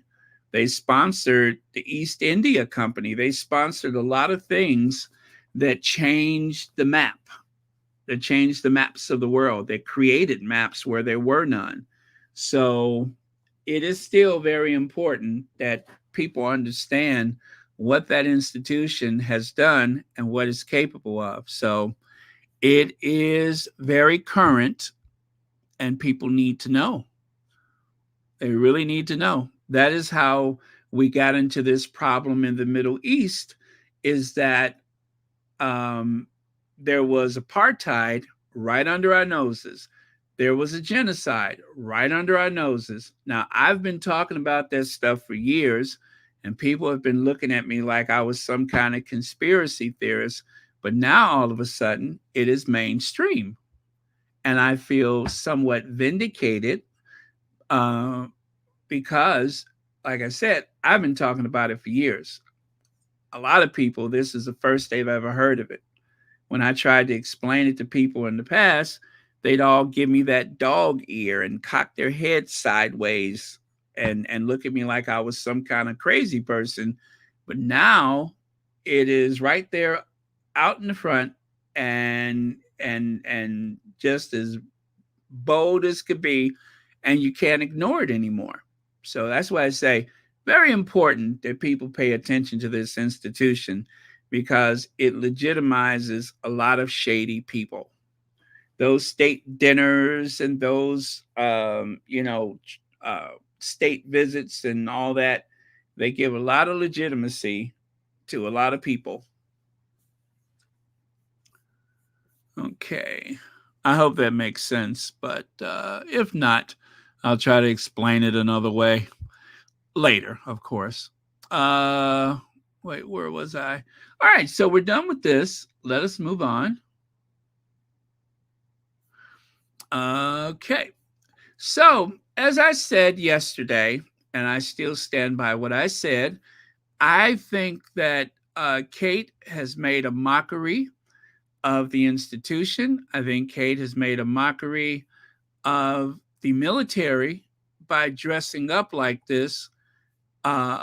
She's supposed to be the, I don't know, commander, captain, general, some little vanity title that she has. And I've seen many royals go out and do maneuvers with the actual military. I've never seen someone go out wearing tights or skinny jeans. This is a first. This is a first. And on behalf of those soldiers, I find it offensive. I find it offensive. This was in my opinion, this was jockeying for attention because William went to Singapore without her. So this is supposed to be a moment where they decided to put on something weird and prance in front of the cameras, to go prancing in front of the soldiers. This is disrespectful.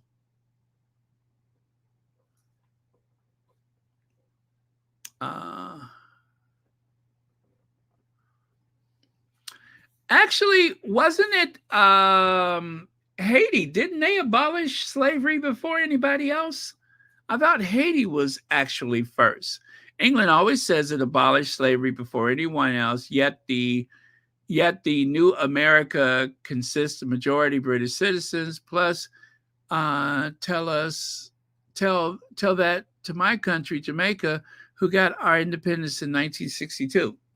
Thank you, Black Queen. But yeah, I thought it was Haiti that officially abolished slavery first. I could have sworn it was Haiti, although the British say they did it first, but I think it was Haiti.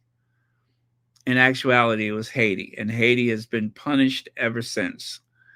They punish people for wanting their independence. The only people that have successfully gotten their independence and grown into a powerhouse is what? The United States? Perhaps Brazil. I think they had to get independence from Portugal.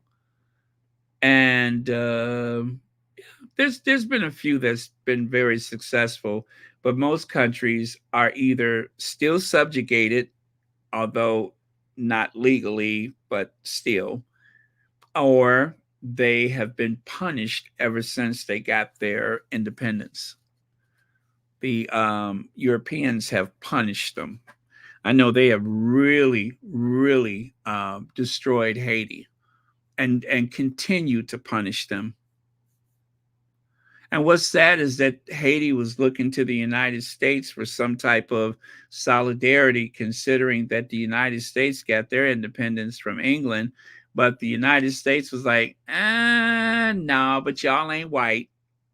We only help other white people. So when you are white, then we'll help you. But until then, we're siding with France.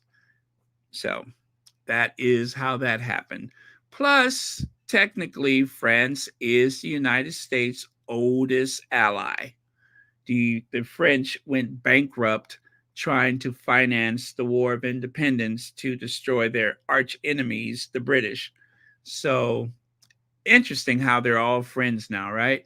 Right. Anyway, I don't want to get off the topic of Kate.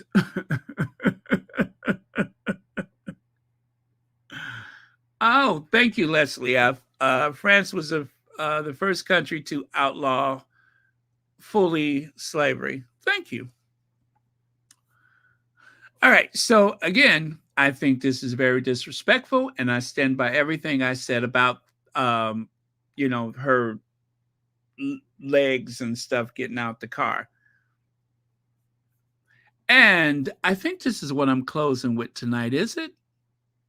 No. Well, is it?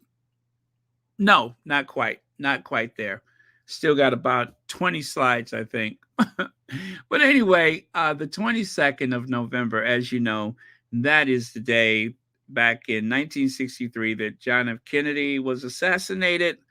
But I don't want to dwell on the assassination.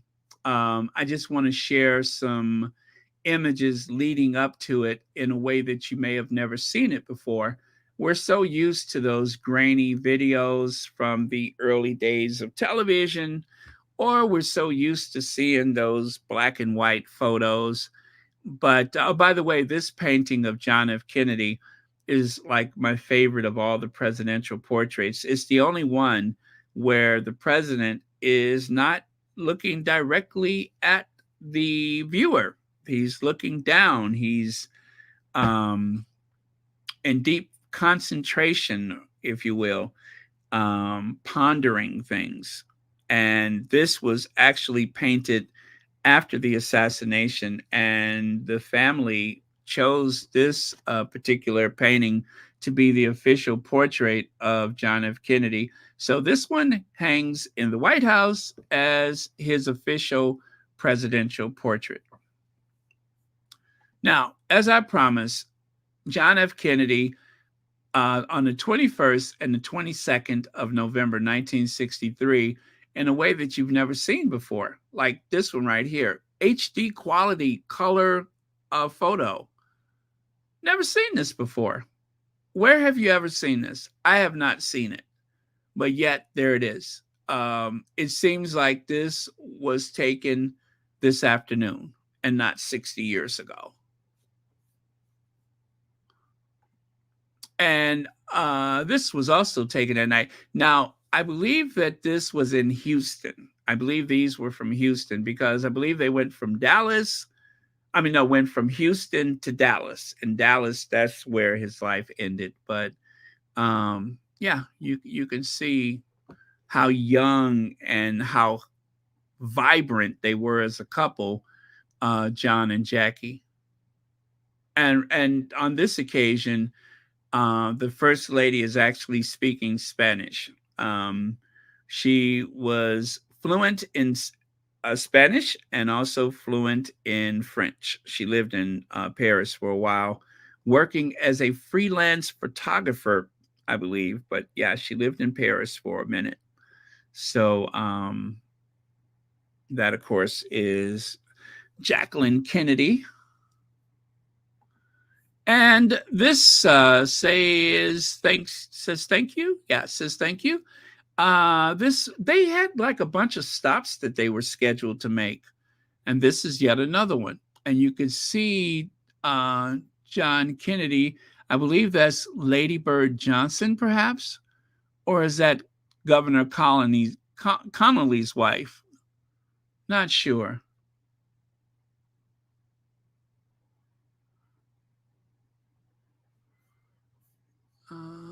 Was that the coloring of the photos given his age is fantastic, well enhanced, cool. Well, you know what? I don't know that these were colorized. I think these were the actual photos. I don't think they colorized these photos. Yeah, because the colorized photos, they always look strange. They may enhance the palette here, but I don't think they were colorized. I think these were the actual photos.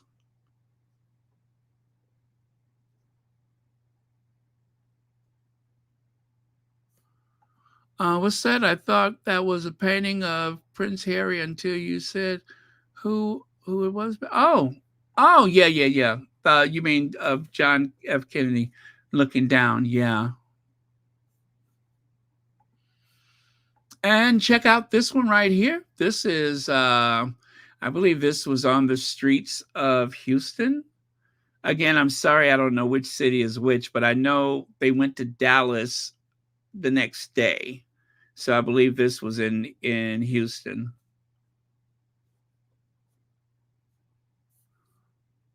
But wow, I mean, it looks amazing. It looks amazing. I can't get over like the skin tone and everything. Like, take a look at the guy in the bottom right photo right there. You could see like the blush on his face very clearly. And usually those old photos, they're just not as vivid as this.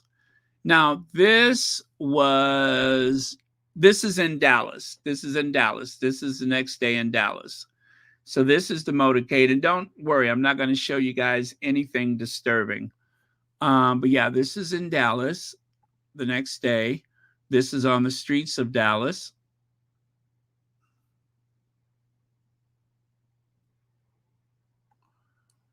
And of course, I don't think this is Dealey Plaza.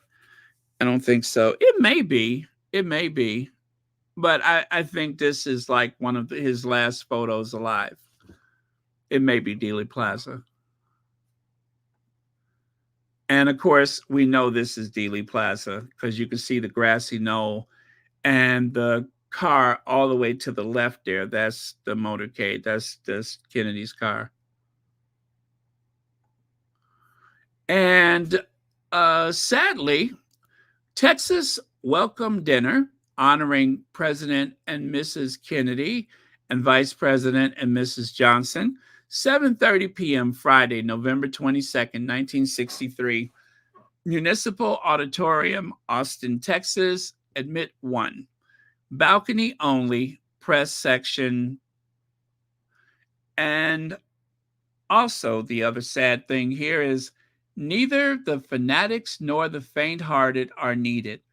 And our duty as a party is not to our party alone, but to the nation, and indeed to all mankind. Our duty is not merely the preservation of political power, but the preservation of peace and freedom. So let us not be petty when our cause is so great. Let us not quarrel amongst ourselves when our nation's future is at stake. Let us stand together with renewed confidence in our cause, united in our heritage of the past and our hopes for the future, and determined that this land we love shall lead all mankind into new frontiers of peace and abundance. So that was to be delivered that night by John F. Kennedy, but unfortunately, he was assassinated. So there you go. That is what happened back in 1963 on the 21st and 22nd of November.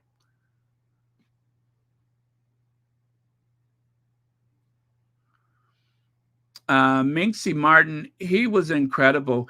You know, there's a lot of people that give speeches, and I could not tell you what they just said. There's a lot of people that give speeches, a lot of presidents that have given speeches, and they just don't land the same way.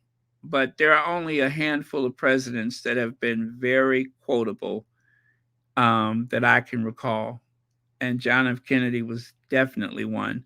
Always speaking of the future, always speaking of the new frontier, always with an eye toward the future, always. So, Jose Williams, thank you so much for being here. And lastly, this is the last thing I want to share with you about John F. Kennedy.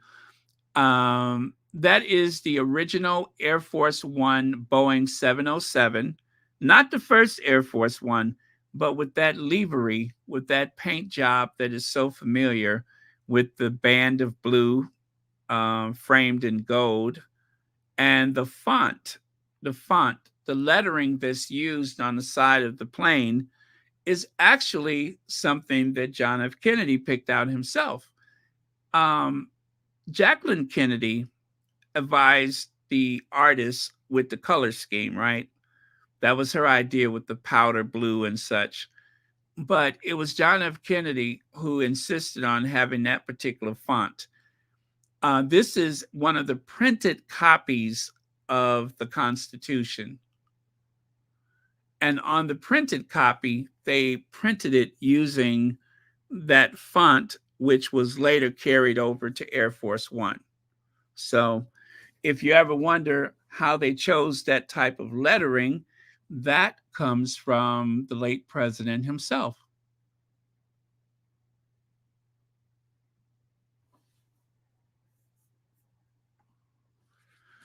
And lastly, there's this story about Wanda and Jamal. Some may recognize us from our viral text mishap that led to our first Thanksgiving together back in 2016. And 8 years later, we're practically family to commemorate our lasting friendship, we're excited to become Airbnb hosts and welcome new guests into our holiday tradition, creating meaningful connections in the process. So, if you're one of the lucky chosen few, you could actually have dinner with Wanda and Jamal. Wanda is the 66-year-old grandma, and Jamal is the 24-year-old African American gentleman who mistakenly answered. Well, actually, she mistakenly sent a text to him inviting one of her grandchildren to dinner. And once they realized that there was a mistake, he told her anyway, let me share this with you. Wanda Dench and Jamal Hinton are planning to share another Thanksgiving dinner, and this time they're bringing more guests to their annual holiday celebration with Airbnb's help. The duo, whose unlikely friendship began when Dench mistakenly texted the then teenager Hinton to invite him to Thanksgiving dinner, has been going strong since 2016. 7 years later, 24-year-old Hinton and his 66-year-old Thanksgiving grandma are partnering with Airbnb to invite two guests to book a stay at Dench's home in Prescott, Arizona, and join them for the festivities on November 14th. Guests can book the one-night stay for the night of November the 20th. The reservation will be priced at $16, a nod to the 2016 year that Wanda and Jamal spent their first Thanksgiving together, right? I think it is perfect, Hinton tells people. I mean, me personally, I love meeting new people and building new friendships. So it was all a big mistake. And next thing you know, they were enjoying Thanksgiving together. LDSW says, I was 8 years old when the nation lost John F. Kennedy. Lots of crying and chaos among teachers back then. I found out what happened when I got home from school. Ooh, it is one of the most famous Where Were You When? It is a very famous Where Were You When? That's for sure. I think the Where Were You When's could include Diana's dying tragically and mysteriously in that tunnel in Paris, 9/11, and a few other events where you say, well, yeah. Thank you for sharing that. And thank you for 12 months membership. So I believe that is one of the lucky guests right there. I don't recognize the gentleman in between the two of them. I suppose he was one of the lucky ones who were able to have dinner. It says right here, Jamal Hinton and Wanda Dench are going on their 8th Thanksgiving dinner after the 2016 text mishap. Sadly, Wanda's husband died. The gentleman you see with the baseball cap, that is her husband. He died, I think, year before last, something like that. But yeah, he was unable to make it to that particular dinner. And this is Jamal's girlfriend. Jamal, the last I heard from him, he opened up a detailing shop where you can take your automobile and have it thoroughly detailed.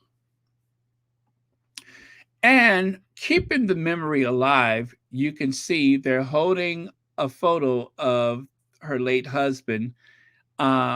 Since he's passed away, he is always part of the dinner. They leave a place set for him every year. Like, for instance, you can see here, Lonnie did not make it. He passed away Sunday morning. So I guess it was just before Thanksgiving, whatever year that was, that he passed away. And there you can see there's a place at the table for him. And there is Jamal and his girlfriend. So he did have a chance to meet Jamal's girlfriend, which is good. And there you can see a clear view of the setting for her late husband. I thought that was very sweet. As a matter of fact, I get very emotional every time I see that setting for him. And through the years, 2022, 2016, the year they first met, 2017, 2018. Yeah, so this is going to be a tradition for the rest of their lives.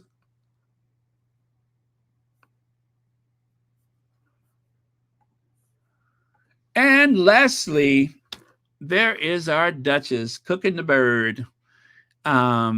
Looks like there was a smoked turkey that year. I suppose that was from Toronto. And the one on the left side, I don't know where that one comes from. But anyway, I'm pretty sure that they're going to have a great Thanksgiving dinner in Montecito or in Canada or wherever they happen to be. I hope it is amazing. And I hope all of you all have an amazing Thanksgiving dinner. I will be back tomorrow so we can talk, hopefully around 6 p.m. Central Time. So for you New Yorkers, about 7 p.m. West Coast, I guess about 5 p.m.